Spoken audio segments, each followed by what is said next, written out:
B'siyata d'shmaya, we're going to learn Shabbos Daf Kuf Mem Daled. We're going to start 10 lines from the bottom of Kuf Mem Gimel Omid Beis. We saw in the Mishnah that one is not allowed to squeeze fruits on Shabbos in order to squeeze out of them liquids. And we said that this is a toilda of dosh, mefarik. It's like threshing on some level. It's removing something from within something else. The liquids were inside the solids and you're squeezing them out. It's osa.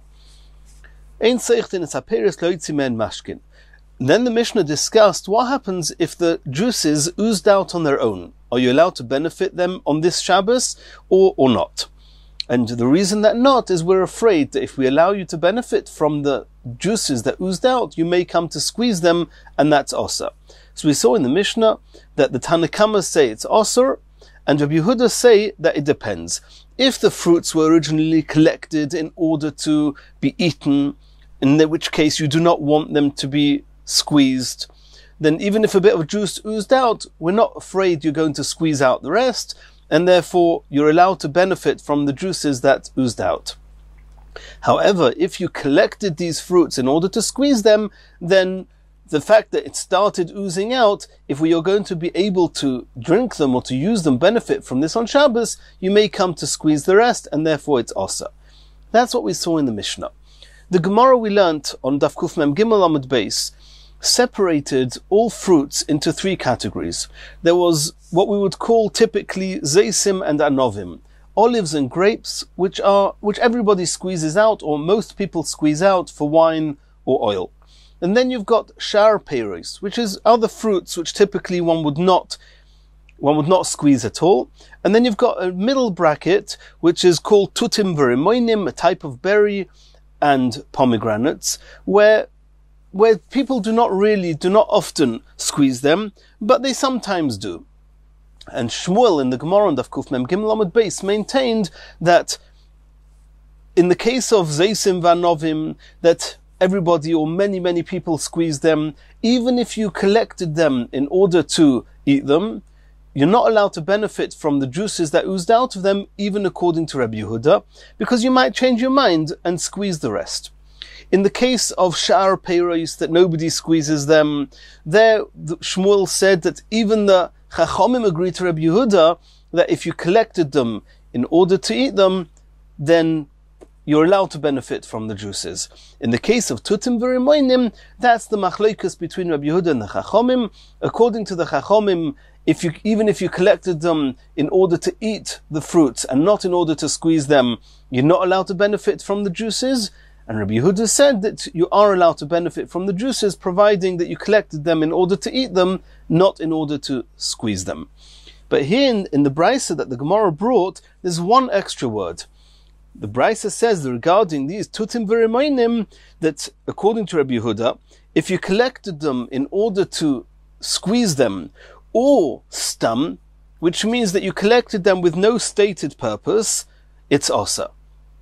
Which means that if you collected it specifically in order to eat them, Rabbi Yehuda said you're allowed to benefit from the juices.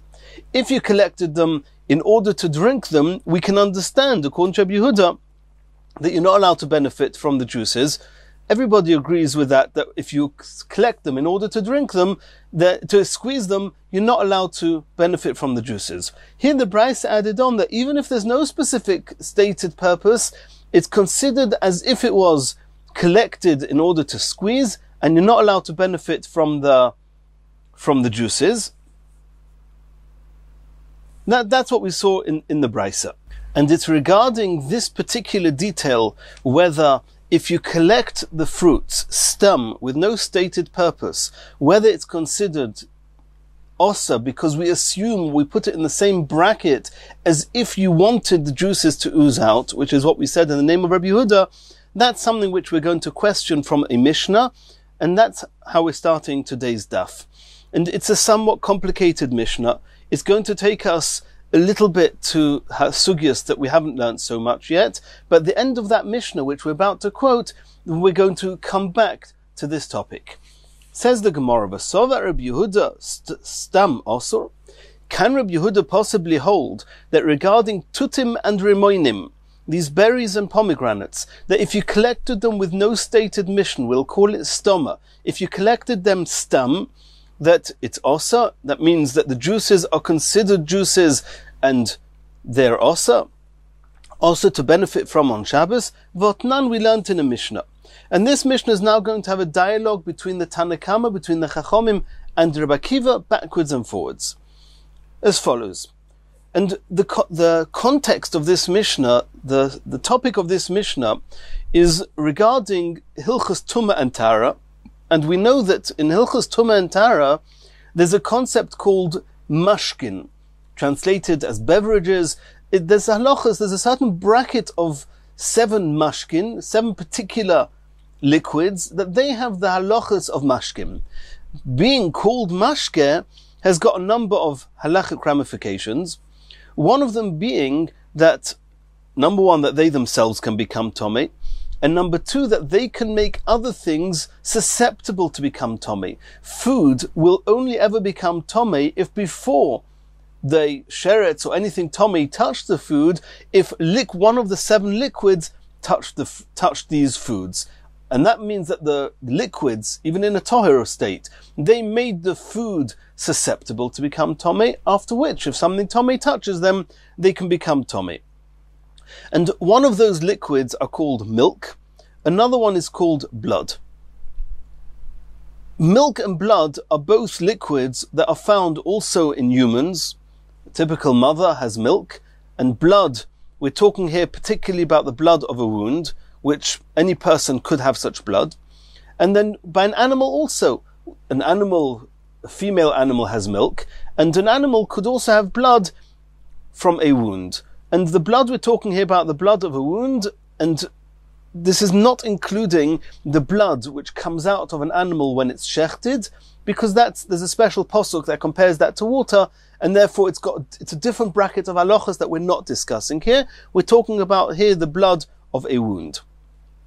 Now we know that the general rule is often that in order for these liquids to be called mashke in Hilchos Tumah and Tara, it has to have some level of rotzin, some level of desiring. You want these liquids. If you want these liquids, then your desire make these liquids have the status of mashkim, and then all the halachas of mashkin will apply. And there are some exceptions, we're going to see that now. So the Mishnah says as follows: Cholov ha'isha, milk from a mother, from a woman, mitame l'rotzoin v'shaloi l'rotzoin. This is learnt out from explicit psukim. There's a pasuk that says that milk of a mother, irrespective of whether you wanted the milk to come out or you did not want the milk to come out, it's got the halachas of a mashke, and it can become tomei, and it can make food susceptible to tomei. Cholov behema, however, regarding the milk of an animal, eine mitame elo l'rotzin. Over there, the Tanakama hold that if the milk came out of the animal b'rotzin, you wanted the milk to come out, that's fine. Then it's called mashke and it's tomei and metame. However, Omer Rabbi Akiva argues and says that even in the case of shaloi l'rotzin, if the milk came out of the animal and you had no particular desire for it, Rabbi Akiva says even there it's tomei, it's metame, not like the Chachomim. And he learns out from a kal v'chomer. V'kal v'chomehu umar cholov ha'isha. If the milk of a woman, she'einoi meyuchad elo l'ktanim, which is only intended for little children, metame l'rotzin v'shaloi l'rotzin, and we see from the posuk that even shaloi l'rotzin, it's called milk, it's called a mashke. Cholov ha'behema, the milk of an animal, she'meyuchad bein l'ktanim bein l'gdolim, it has a much broader usage. It's intended not only for little children, even for adults. Logic would dictate that the halachas of the milk of an animal should be more stringent than those of a woman. And since the milk of a woman, everybody agrees, is tomei, even if it came out shaloi b'rotzain, so Rabbi Akiva says the same will be with the milk of an animal. Omruloi, the Chachomim argued back to Rabbi Akiva and said you cannot learn the halachas of the milk of an animal from the halachas of the milk of a woman. Why? Im tomei cholov ha'isha sheloi l'rotzoin, shedam magofoso tomei. In the halachas of a woman, we find other areas where there's the tumah is more stringent than that of animals, and therefore the milk of a woman would also have more stringent halachas, namely that even sheloi l'rotzoin, they are metame. However, in the case of an animal, where the halachas of the blood of an animal are more lenient, so too the milk will be more lenient, and therefore if it's sheloi l'rotzoin, the Tanakama say it's not tomei. And what is this halacha? Shedam magofoso tomei. In the case of a woman, if blood comes out from a wound of a woman, that it's tomei. However, in the case of an animal, the blood of a wound of an animal is not going to become tomei.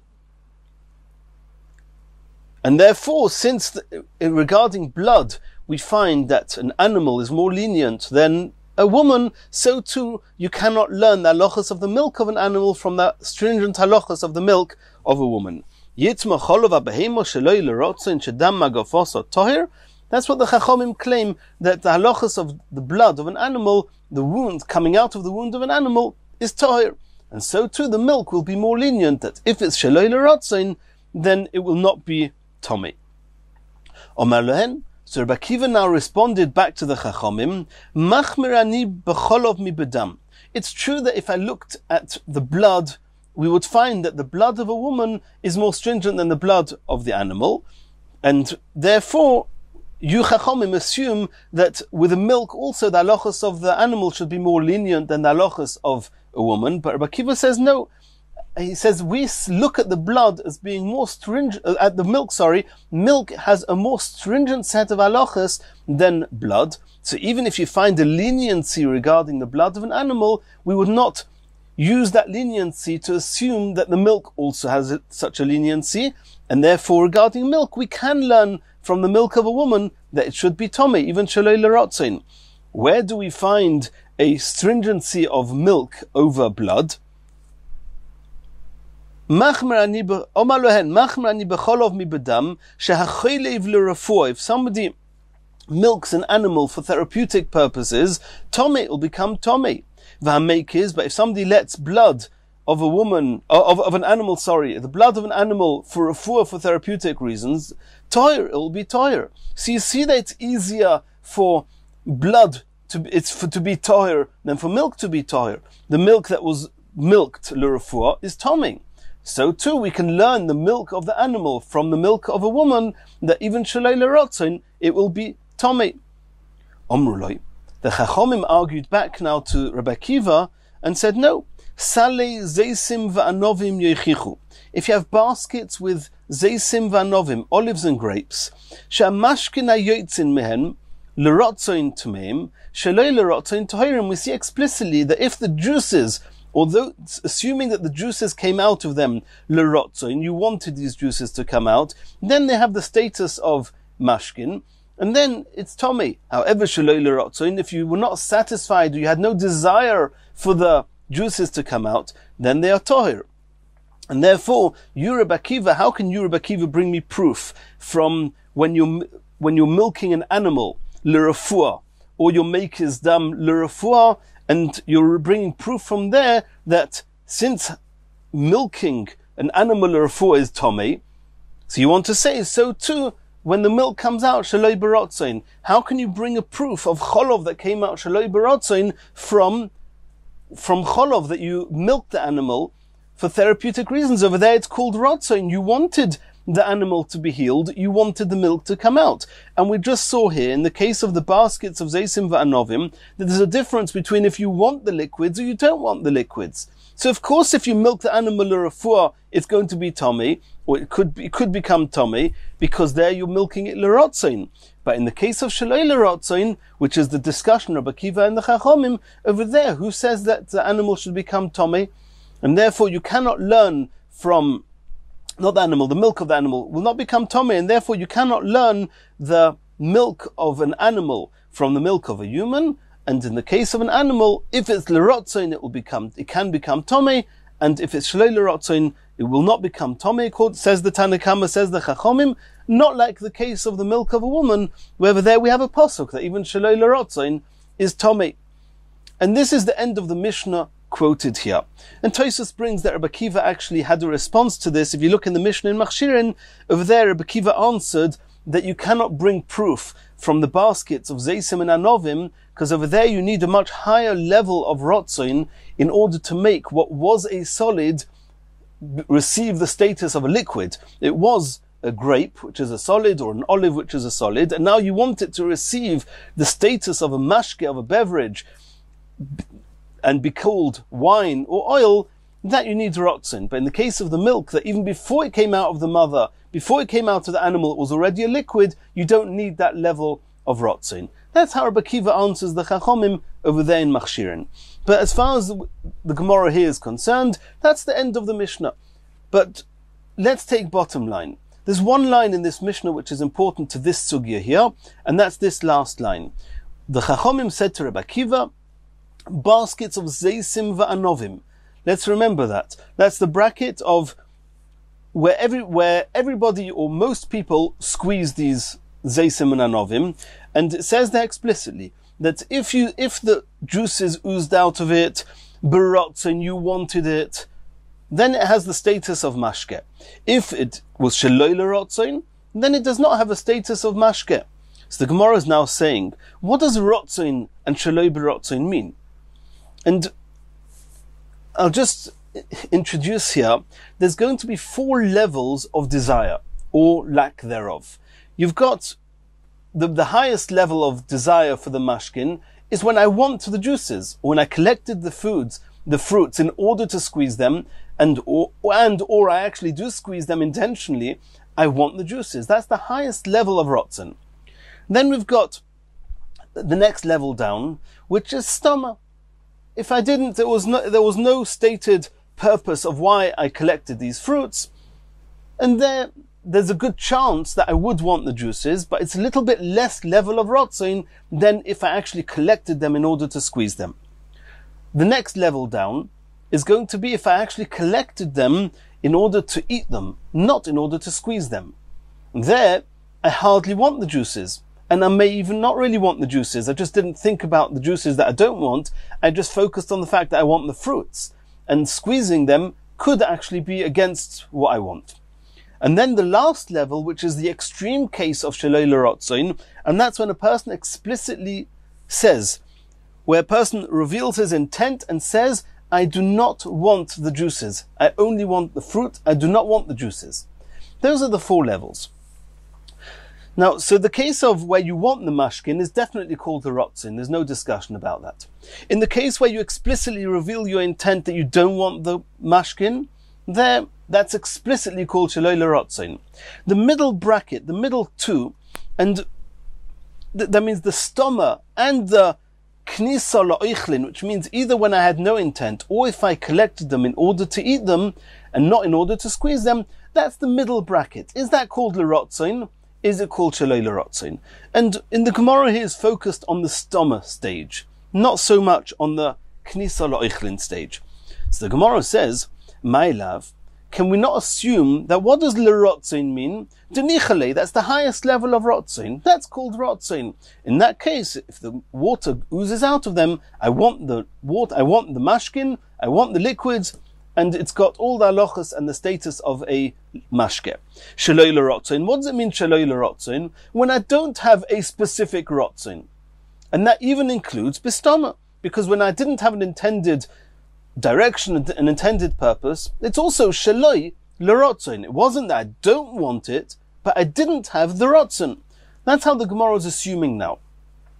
So in which case, you have here this Mishnah, which the Gemara just explained, that says that mashkin that came out of Zeisim va'anovim, and let's remember, even Zeisim va'anovim, that most people squeeze them. If you wanted the juices, it's called mashke. You didn't want the juices, not that I didn't want them, I just didn't think about it. It was just stoma. I didn't intend to use the juices. It's already not called l'rotzin, and the juices that come out of it are not considered mashke. That's what we've seen till now. And now the Gemara is asking the question on Rabbi Yehuda.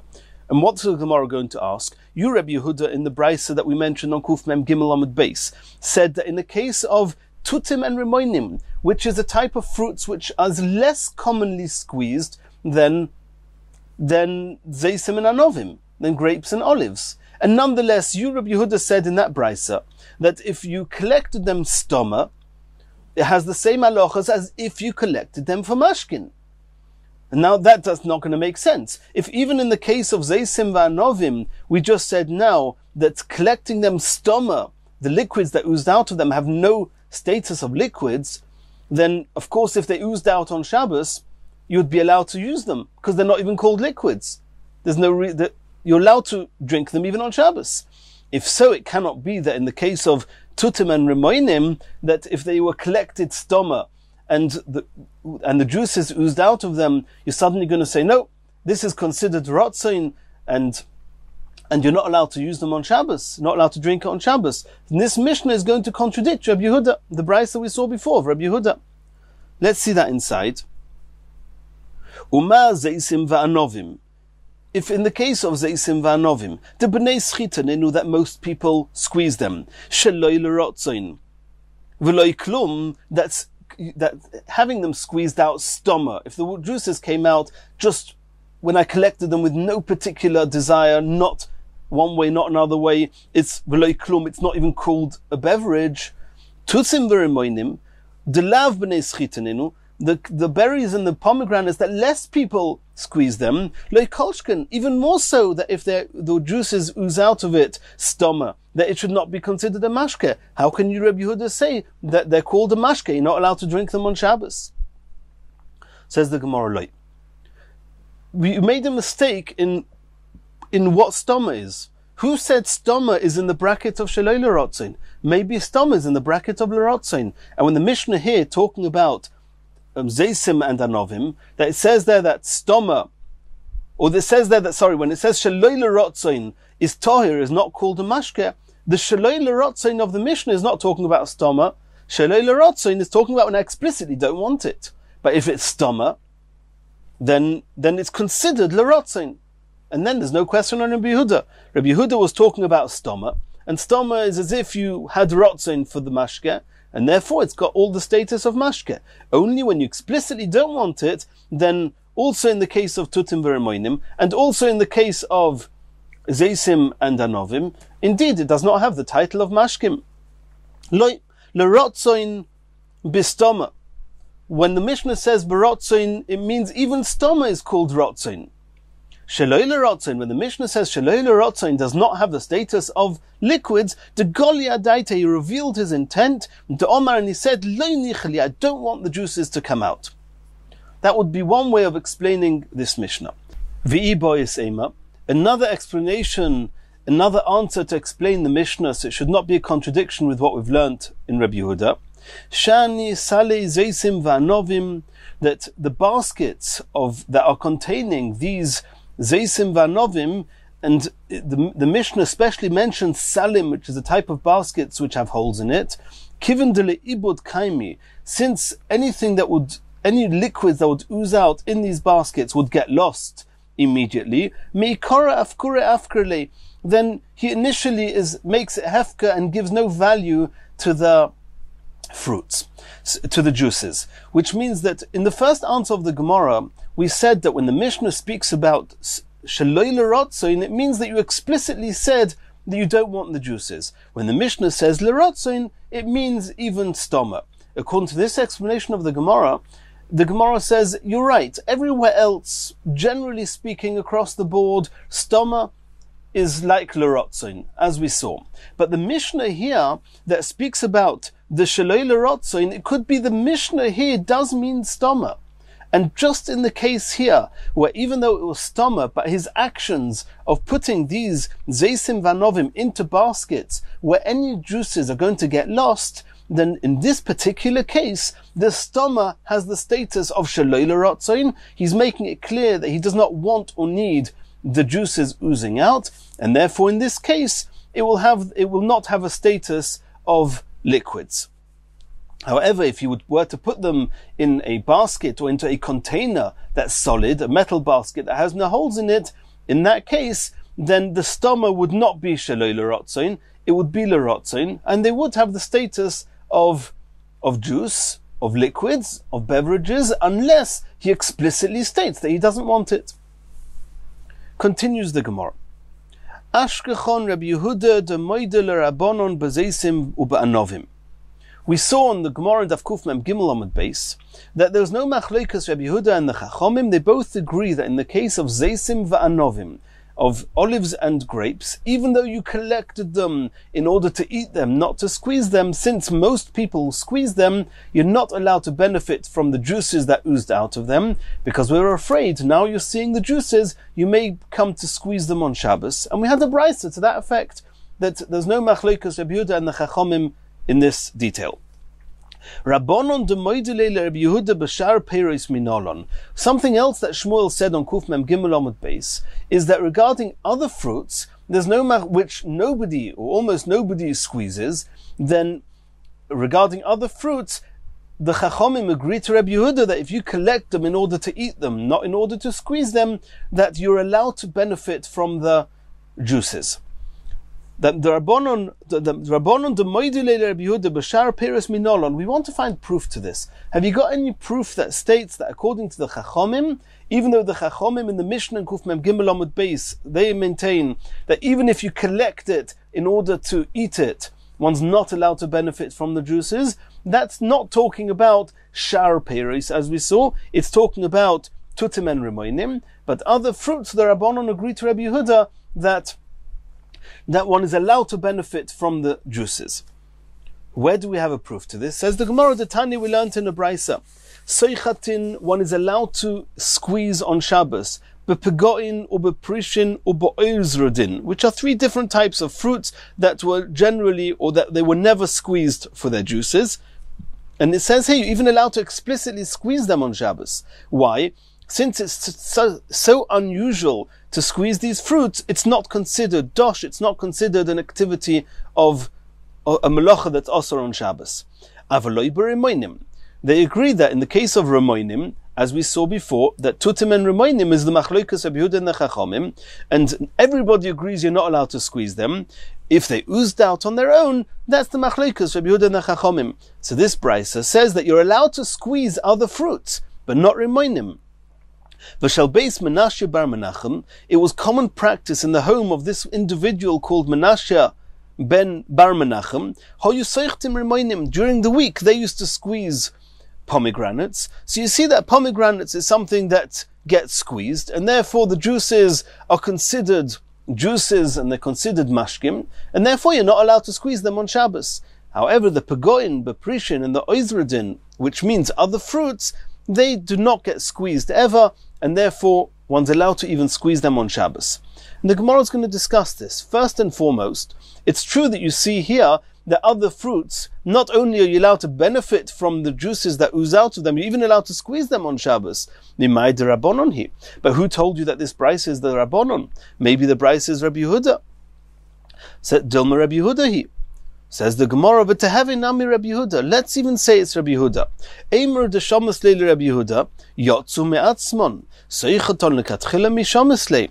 I don't understand. The whole machlokes Rabbi Yehuda and the Chachomim is only regarding juices that oozed out on their own. Are you allowed to benefit from them on Shabbos or not? But the whole machlokes was only in cases where you're not allowed to squeeze them yourself on Shabbos. And the question was, are we afraid that you're going to, if you're allowed to use the juices that oozed out from them, you're going to come to squeeze them on Shabbos? That's where the machlokes Rabbi Yehuda and the Chachomim was. They were only ever arguing in a case where it's also to squeeze them. Here you see explicitly, you're even allowed to squeeze them on Shabbos. That's a completely different bracket to what we've seen till now. What do you have to say? Since these fruits are never squeezed out, therefore you're even allowed to squeeze them on Shabbos, and the juices are not called juices. We'll soon see why you're squeezing them if the juices are not called juices. What you're squeezing them for. But even lekatchila, you're allowed to squeeze them. And there says, so the Gemara says, if so, that these fruits are never ever squeezed, and therefore, or never squeezed for their juices, and therefore squeezing it is mutar on Shabbos, there's no reason in the world to say it's Rabbi Yehuda more than the Rabbanon. If Rabbi Yehuda allows you to squeeze them, for the same token the Rabbanon would allow you to squeeze them. Afilu teima Rabbanon. Kiven delav b'nei schitaninu. Afilu lekatchila shma mino Rabbanon hi shma mino. So you see that this is a type of halacha that even the Rabbanon will agree that you're allowed to squeeze these fruits. And you can look in the Sfasemes, the Chaznish, other Mefarshim, that when the Brisa said initially on Kuf Mem Gimel Amud Beis that Bashar Peiros, they all agreed to Rabbi Yehuda that you're allowed to benefit from the juices that oozed out of them. According to what we're learning now, it's much more extreme than that. Shar Peiros, you're even allowed to squeeze them on Shabbos because they are never squeezed for their juices. And we're going to see a little bit more about this in a couple of minutes. Continues the Gemara. Shall Beis Menashe bar Menachem hoyu seichtin b'remoinim. What did we see in the Brisa at the beginning of the Amud? That seichatin, one's allowed to squeeze b'pegoin or b'prishin or b'oizerdin, avaloi b'remoinim. You're not allowed to squeeze pomegranates. V'shall Beis Menashe bar Menachem have a seichtin b'remoinim. They used to squeeze pomegranates during the week. Since they squeezed pomegranates, this one person in his home, they squeezed pomegranates, therefore the juice of pomegranates is considered a mashke, and therefore you're not allowed to squeeze it on Shabbos. Asks the Gemara, I don't understand. If the whole world doesn't squeeze pomegranates, and just one individual, Menashe bar Menachem, squeezes pomegranates, that's enough to give these juices the status of liquids, of juices, that everybody in the whole world should not be allowed to squeeze them? Shall Beis Menashe bar Menachem, how you seichtim b'remoinim? Omer of Nachman, halochach shall Beis Menashe bar Menachem. So we're starting with Rav Nachman, who says that halacha is like Beis Menashe bar Menachem. Omalei Rava Rav Nachman. Rava asked Rav Nachman, I don't understand. You're quoting Menashe bar Menachem as an authority, as an opinion, and you're saying that halacha is like him? Menashe bar Menachem Tanahu, he had an opinion? No. All the Brisa says was, you're not allowed to squeeze pomegranates, and you told us, you gave us this information that in the home of Menashe bar Menachem they squeezed pomegranates, so you see that it's something which is done. But he's not an opinion to rule by. Are you going to suggest that halacha kihai tana the sova lo kishal Menashe bar Menachem?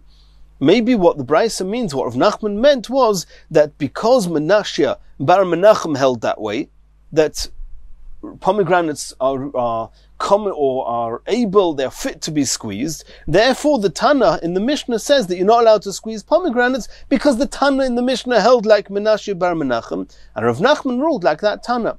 So Rav Nachman didn't mean to say a rule like Menashe bar Menachem. He meant to say a rule like the opinion that follows Menashe bar Menachem. Okay. But then we ask a question on that.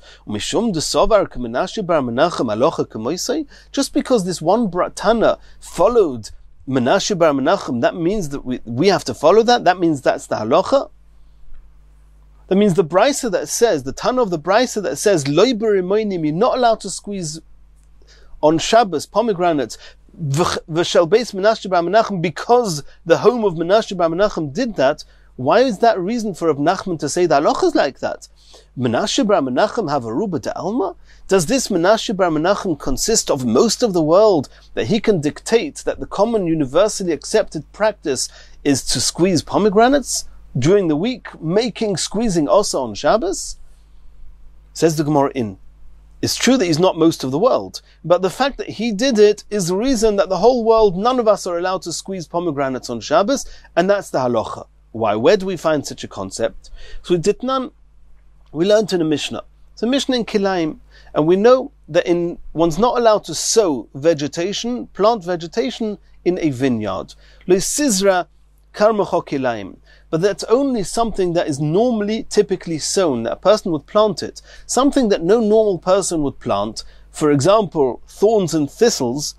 Nobody plants that. Who wants that growing in their vineyard? So if they grow there and you leave them there, it would not make the vineyard osir as kilaim. But let's see how accurate that is. We learnt in the Mishnah, Hamekayim koitzim bekerem. What happens if somebody maintains these thorns and thistles in his vineyard? Rabbi Lozo Omer, Kodesh. Rabbi Lozo says that they become osir. Kodesh often means separated. It's a term of osur. It's also, it's called kerem. It's called klei kerem, kilaim of the vineyard. You're leaving them there. It's vegetation that's growing in your vineyard. It's osur. The Chachamim argued the Belozo and say that no, since no normal person would want this to be planted there, it's not called kisizra, and therefore the vineyard will not become osa.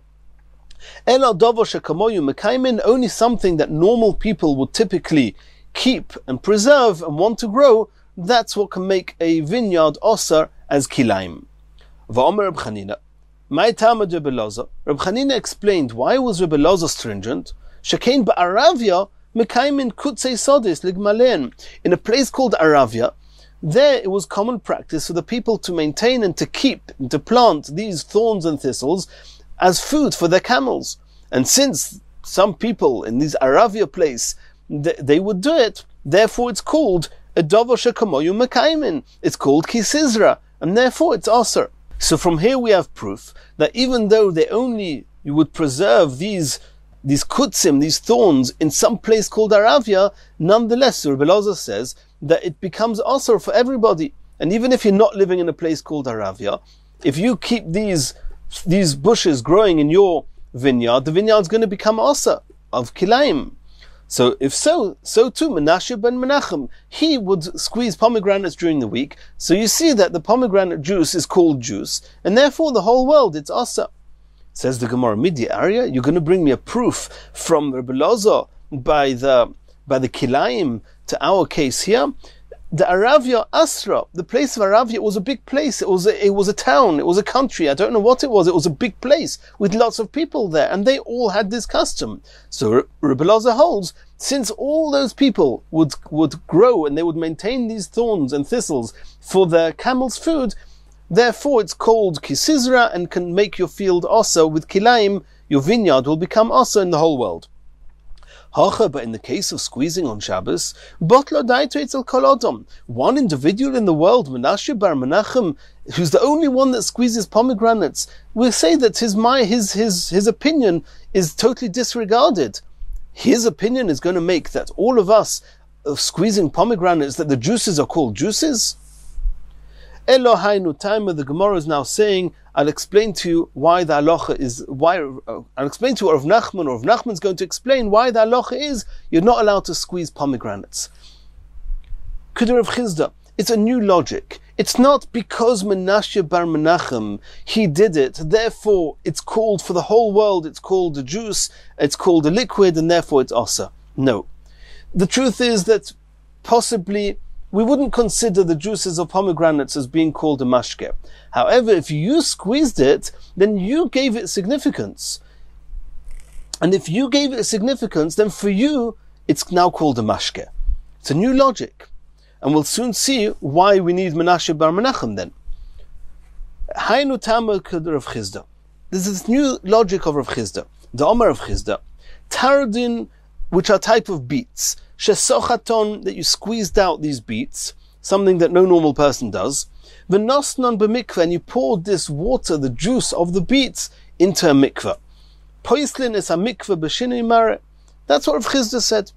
He said a simple statement that if these juices which have some discoloration, some color, you pour it in the mikveh, and the mikveh now becomes discolored, then the mikveh is going to become posel. And at this point we assume the mikveh can only become posel by something that has the status of a mashke, of a beverage. And that's the halacha of Rav Chizda. Asks the Gemara, V'holav b'nei schitaninu. And it seems, from Rashi, it seems that Rav Nachman is now explaining this, that why should the waters of these beets make the mikveh posel? Lav b'nei schitaninu, nobody squeezes out beets for the water, so it's not called a mashke. If it's not called a mashke, how is it going to make the mikveh posel? Elo, so Rav Nachman explains and assumes, Ma'is l'chol l'meimar. What do you have to say to explain this halacha? Kiven de'achshavei. Since this particular person squeezed it out, he gave significance to these juices. Havelei mashke. So this person gave it significance, it now has significance of juices. And therefore it can make the mikveh posel. So the same hochanami, so too here. Kiven de'achshavinhu havelei mashke. Since this person would be squeezing out pomegranates, for him it would be choshev. He would give it significance. Therefore, in Hilchos Shabbos, you're not allowed to do it. And so why do we need Menashe bar Menachem? Very simple. In the case of Pegoin, Prishin and Oizradin, nobody in the world squeezes it out. And those that squeeze it, they squeeze it just in order to sweeten the fruit a little bit by mushing it, by softening it. But nobody squeezes it in order to benefit from the juices that come out of these fruits. However, in the case of pomegranates, we see that there is a person someplace out there that does squeeze out pomegranates for the juices. Since it's something which is a possibility, then any person in the world, nothing to do with this Menashe bar Menachem, anyone in the world that squeezes out a pomegranate, if he squeezes out, he's been achshavei, he's given it significance, and therefore his mikveh will become possible, and therefore if you do it on Shabbos, it will be an issa of schita. And that's more or less as far as our sugya here goes.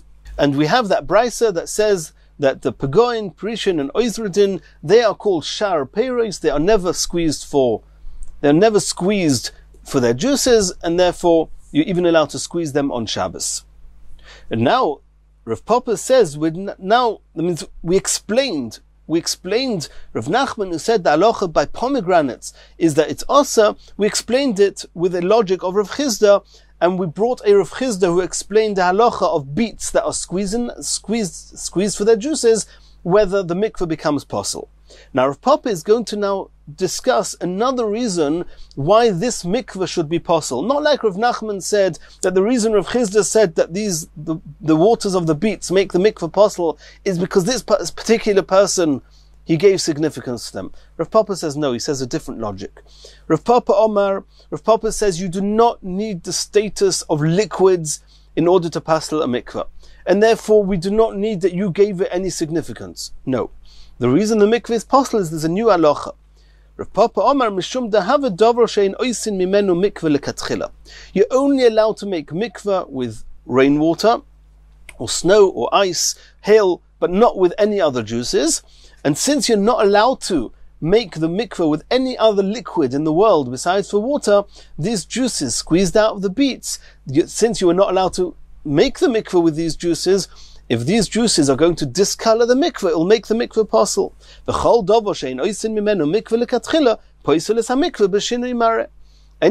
Any juice, any liquid, even if it does not have the halachic status of a mashke, any liquid that you would not be allowed to make a mikveh with it, if it discolors the mikveh is going to become possible.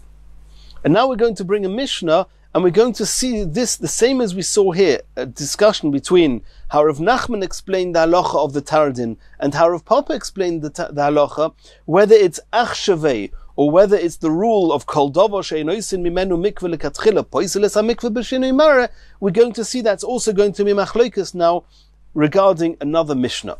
Tanan also we learned in a Mishnah in Mikvois, nofal letoichoi, if the following fell into a mikveh: yain, wine, or chometz, or vinegar, umoichal, which is olive water, liquids that ooze out of an olive, v'shine marov, and it changed the color of the mikveh, posel, the mikveh becomes posel. Says the Gemara, man tana de moichal mashkahu. Moichal is water that comes out of an olive. And there are three stages where this water comes out of an olive. The first stage is when the olives are first gathered together. Then there's just a very clear type of watery fluid that comes out of the olives, and nobody's got any interest in that whatsoever. And then after the olives are already there for a few days and they are pressuring each other and they are squeezing against each other, there's another type of liquid, another type of water that comes out of these olives.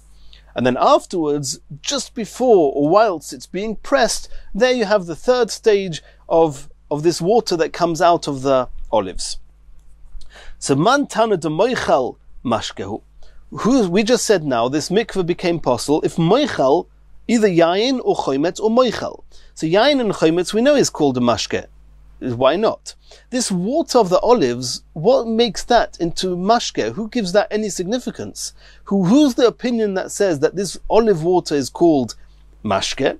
Omar Abaye says Rabbi Yaakov. It's the opinion of Rabbi Yaakov in a brisa. The Tanya, Rabbi Yaakov Omer, moichal harayu kamashke. Moichal is considered mashke. That's what Rabbi Yaakov says. Uma tam omru moichal hayoytze bitchila tohir.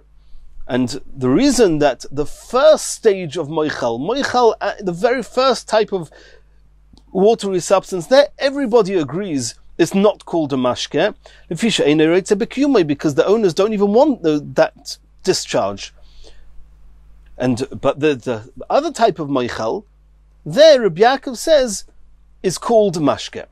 Reb Shimon says moichal is not called a mashke, is not considered mashke, not like Rabbi Yaakov. But why do we say that there's a type of moichal that everybody, including Reb Shimon, says it is called a mashke, and that's the third stage mashke, where it's coming out when it's already in the netting, in the ikul beis abad, the netting in the olive press. There it's Tommy. Because that liquid, the water that comes out when it's already in the net, in the olive press, there it's inevitable that there are traces of oil in it. At that stage, oil is definitely called a mashke. So what do we see here? We see that there's a machlokes Rabbi Yaakov and Reb Shimon regarding moichal. But we see that they both agree that moichal is not called mashke. And they both agree that moichal is called mashke. So what's going on here? And when do they argue? My benayu, where do they argue? Ike benayu de osi bosor atzitzoso, the type of moichal, the middle stage, which comes post the pressure of the olives on each other. In that case, Rabbi Yaakov says that it's called moichal. Moichal is called mashke. Reb Shimon says it's not called mashke. And Rabbi Yaakov explains why everybody says that the first stage moichal is not called mashke. And therefore, according to Rabbi Yaakov, only the second stage and on is called mashke. Reb Shimon says only the third stage is called mashke, and he explains why. But the middle stage is not called mashke. So what do we see from here? We see that Abaya explains that the reason that this Mishnah says that if nofal letoichei moichal v'shine marov is possible is because it's called mashke. It means because a person wants it. It's achshaveh. He gives significance to it. Tosfos already discusses why does Abaya insist that Mishnah is talking about the middle stage moichal and only according to Rabbi Yaakov. Why don't you say it's the third stage moichal and then it's even according to Reb Shimon? And Tosfos explains that it's apparent from the Mishnah that we're not talking about the third stage moichal. But that was Abaya. Abaya explained that the mikveh is possible because achshaveh, which is in accordance to how Rav Nachman explained Rav Chizda before. Rav Omar, and Rav is now following Rav Papa, we said before. Mishum dehava dovo shein oisin imenu. Mikveh has got the same logic, since these juices that come out of these olives are not juices that you're allowed to make a mikveh with, obviously, it's not rainwater. Poiselis ha-mikveh b'shinui mareh, and therefore it pastels the mikveh with shinui mareh. So you see the machlokes we had before regarding Rav Chizda's halacha of Tardin, that Rav Nachman seemed to say it's because of achshaveh, and Rav Papa said it was because of it's not a fluid you're allowed to make a mikveh with. Those seems to be also the same machlokes, Abaya and Rava, to explain the Mishnah of moichal. In the next shir we're going to continue from here.